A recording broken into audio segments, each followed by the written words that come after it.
Hello world, Shelly here, and tonight we are going to kick off a series I've been promising you guys for months now. It is the foundation follow-up series. Now, you guys know I do a lot of foundation reviews on this channel, and occasionally a foundation will perform better or worse after time, because especially on foundations that don't do super great in my initial testing, or foundations that had specific problems that I think might be correctable with certain cocktails of combinations of primers and things, I continue to try them out. Every bad foundation that I've ever encountered, I wear it at least 3 times. The time I film, and then at least 2 more times to make sure that I wasn't just having an off day. It wasn't some wacky combination of things on my face.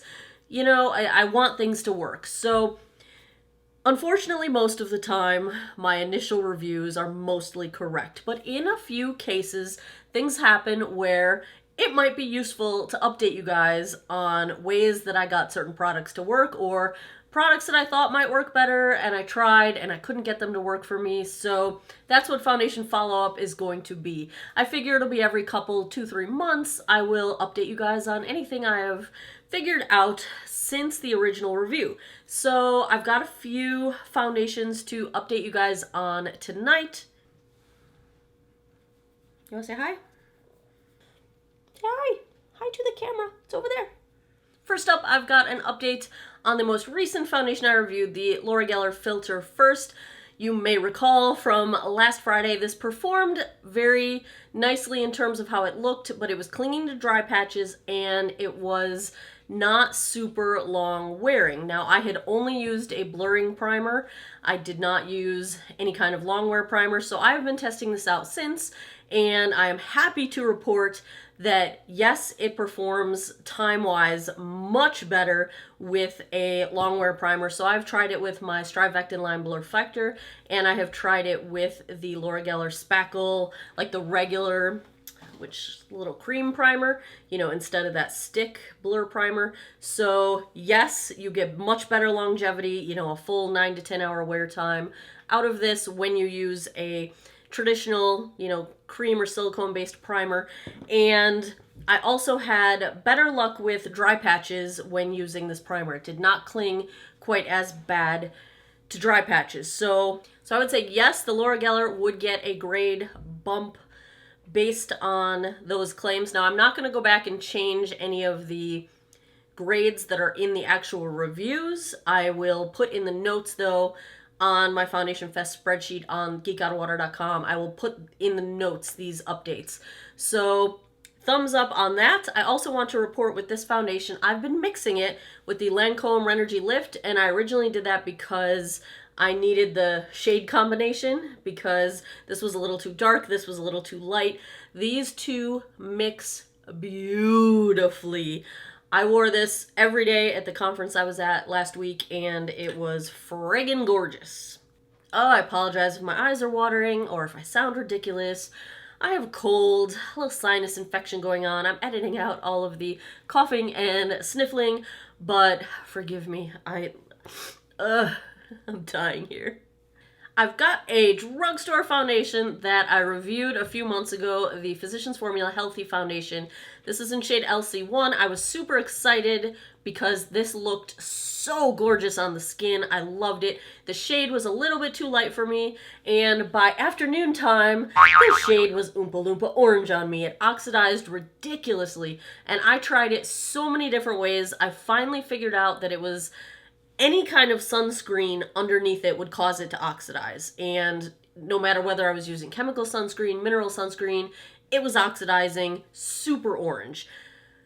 Give it a few months. It was such a pretty foundation that I decided to get a darker shade and give it another chance. And so I picked up LN3 Light Neutral 3, if you want to see the shade comparison here. And this did not oxidize at all, even with sunscreen. So I'm not sure if this was a dud bottle, like if I just got a bad, a bad sample from the production line, or if the shades have slightly different formulations such that different amounts of ingredients would cause oxidation. I don't know. Not too many people had the oxidation problem. A few did, but it wasn't a common problem on YouTube. So I'm almost wondering if I had a bad bottle, because this one does not oxidize on me. It still looks beautiful. I really like this foundation. Few people have asked me about this one since I reviewed it, the Milk Makeup Blur Foundation, and I loved this when I reviewed it in the beginning because the shade match for me in the winter is perfection. Like, absolutely perfect. What shade do I have this in?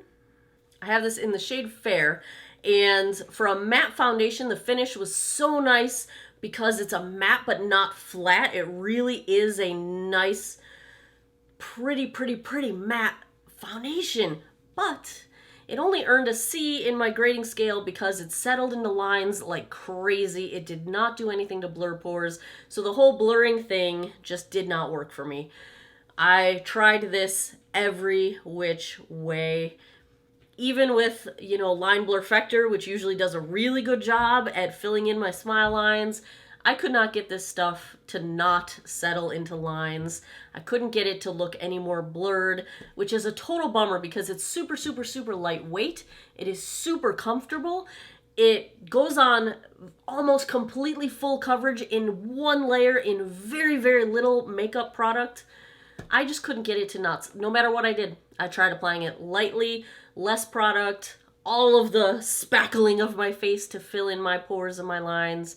I could not get it to work any better, so a C it is. Got an update on the IT Cosmetics Bye Bye Foundation. This is supposed to be a full coverage moisturizer. It scored a B- when I tested it out. I found it to be slightly drying, which is bizarre because they say it's a hydrating formula. And it did a really nice job at, it's not cakey. It's a nice dewy sort of finish. It does not settle into lines. It's really nice in that regard. Not quite full coverage. I think they exaggerated that claim a little bit. So, in my book, anything, B range and higher is a wearable foundation for me. So it came in at a B-. I've had the best luck with this foundation using it, applying with my fingertips, and using very little product, tiny little bits, and build from there, and only put additional product where you need additional coverage. I still think it is not hydrating.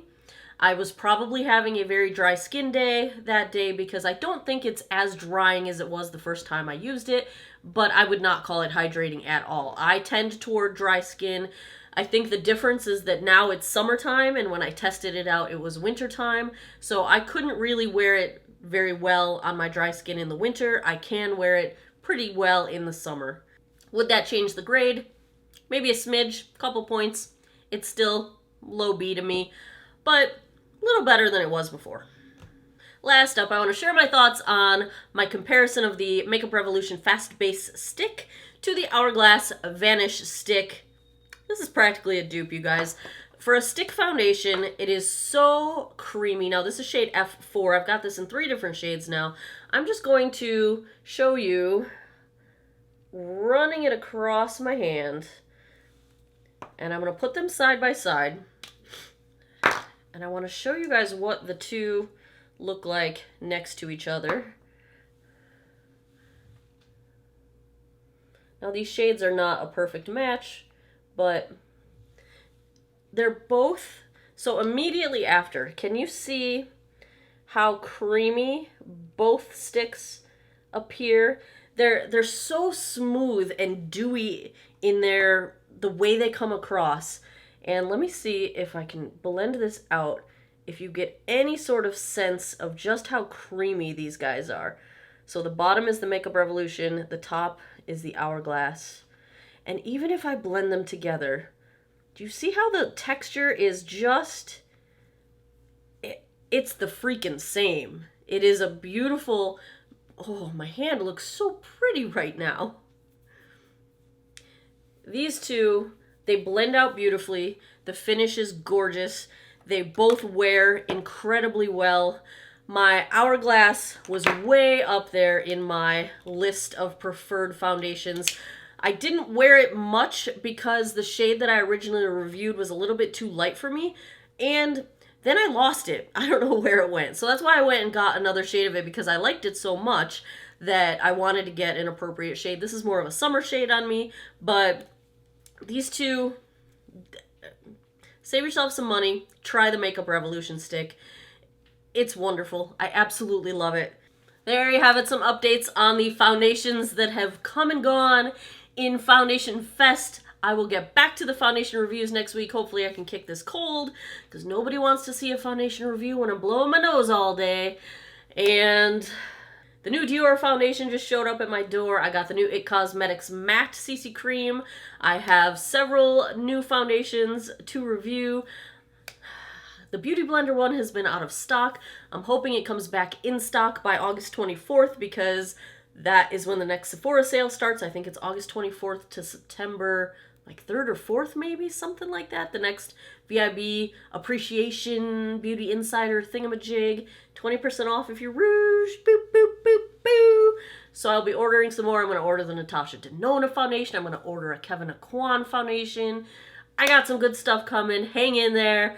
We're just going to have to do another Foundation Fest pretty soon. As always, thanks a lot for taking some time out of your day to geek out over makeup with me. I appreciate it, and I hope you guys all have an awesome day or night wherever you are in the world. Take care of each other. Bye-bye.